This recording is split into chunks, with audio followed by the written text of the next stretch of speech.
Hi, this is Father Barry, and it's Day to Day with St. Joseph. It's Monday, and as we start a new week, I'm going to read an article from Spirit newspaper, which is out of Minneapolis, and it's called Mary and Joseph, the Model Married Couple.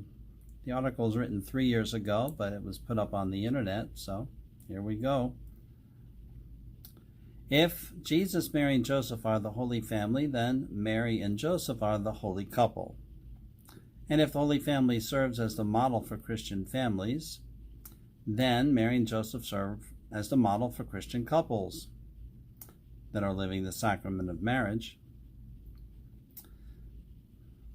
Matthew 1:18 is about the marriage of Joseph and Mary, and it says, in beginning, before they lived together. Just look at that line right there. Mary and Joseph were betrothed, a Jewish ritual ceremony in which the bride and groom dedicate themselves to each other. The period of betrothal lasts approximately 1 year, normally, a time when the bride and groom live apart, usually in their parents' homes, and abstain from sexual relations. Mary and Joseph did not cohabitate before marriage, and the moral standard that they follow still applies to couples that intend to be married today. Decisions about living arrangements before marriage are not to be governed by apartment leases, home purchases, insurance coverage, work or school schedules, or concerns about compatibility, but rather by the conscious decision to reserve oneself totally for one's spouse and to share the intimacy of marriage only after the commitment to love each other for life that has been sealed by God in the sacrament of marriage and witnessed and ratified by the Christian community gathered at worship in church. Learning and obeying the gospel and receiving the sacraments and becoming good and holy people.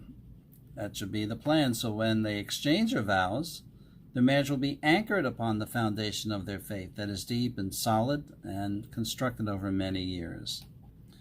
Joseph was obedient to angels.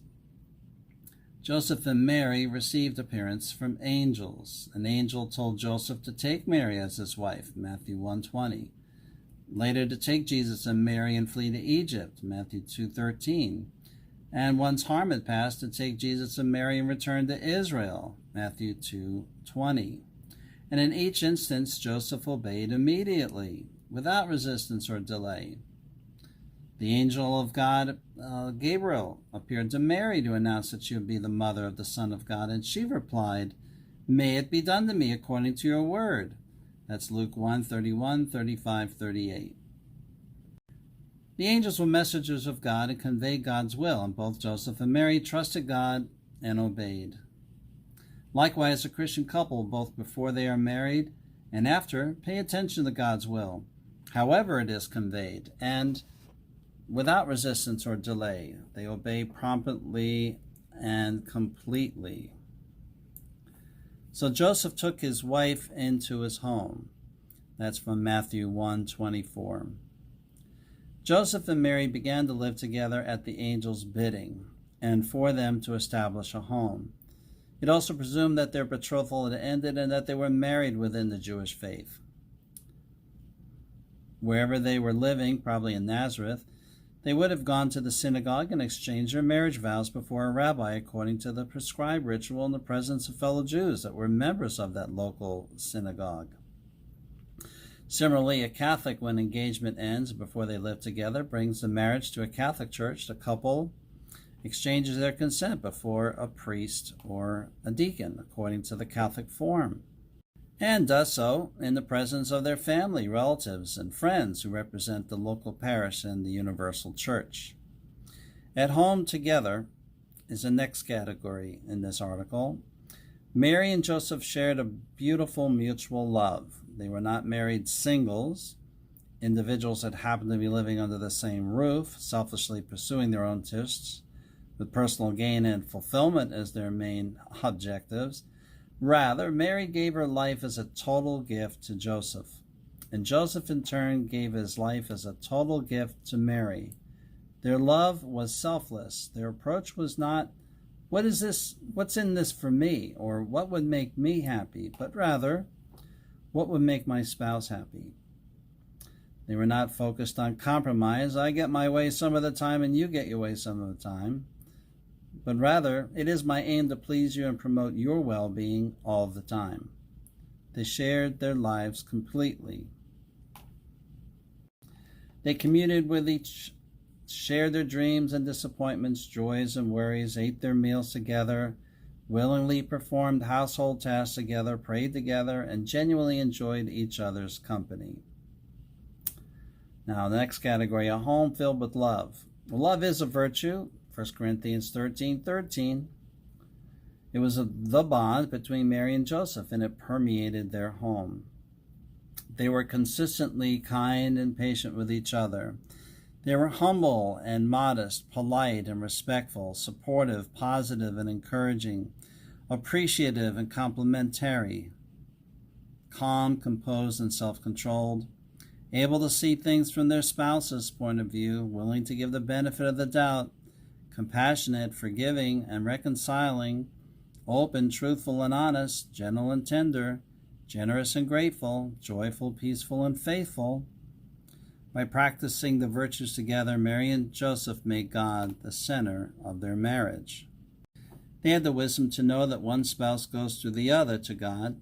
The more a spouse loves the other, the more the person loves God. And conversely, the less a person loves the other, the less a person loves God. The next part is Mary conceives. Luke 1:31-35. So God blessed Mary and Joseph with a miraculous conception. Even though the circumstances at the beginning of their marriage were awkward, and the child in the womb might have been considered a hardship or an inconvenience, Mary and Joseph embraced the new life, safeguarded it, or him, remained unwavering in their love for each other, and brought the child to full term and was overjoyed at his birth, Jesus' birth.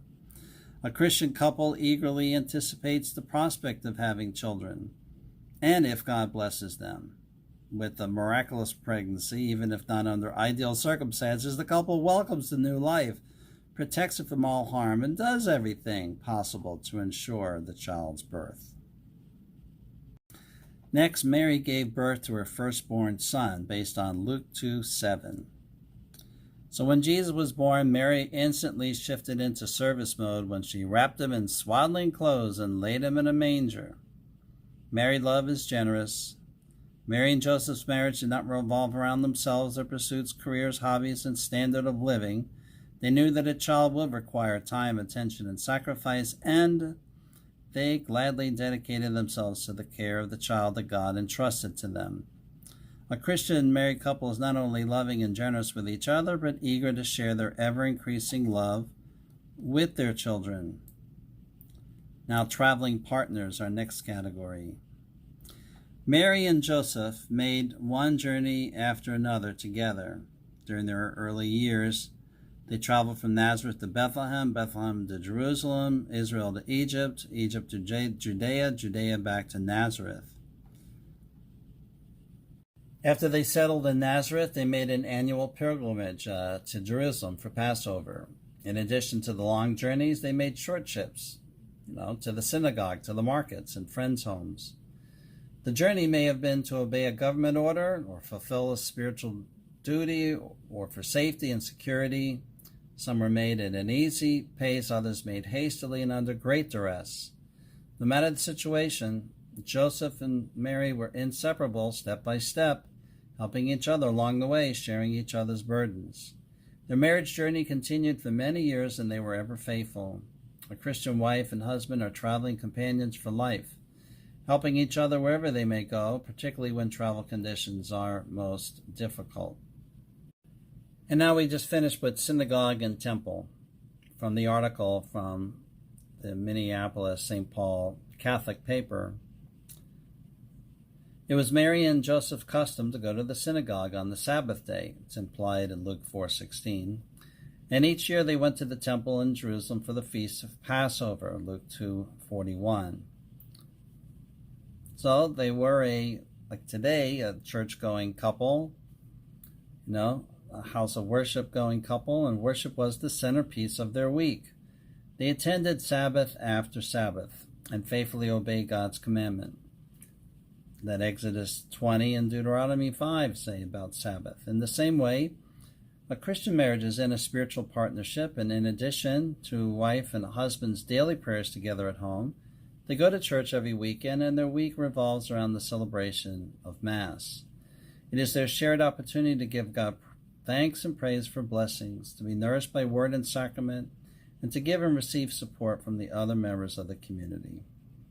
My friends, that's just a look at Joseph and Mary as married partners, like we did on Friday, and as we'll do tomorrow and the next day, on Day to Day with St. Joseph. And thank you, and thank you, married couples who show your love for each other, to the witness of our community, to my witness sometimes. And I wish those of you that are married all blessings to you today. For those who are not, like myself, I pray still for God's blessings to come upon us today in all our relationships that we are in. And we all are the body of Christ. And we're all the bride to Jesus in the end, are we not? Thank you.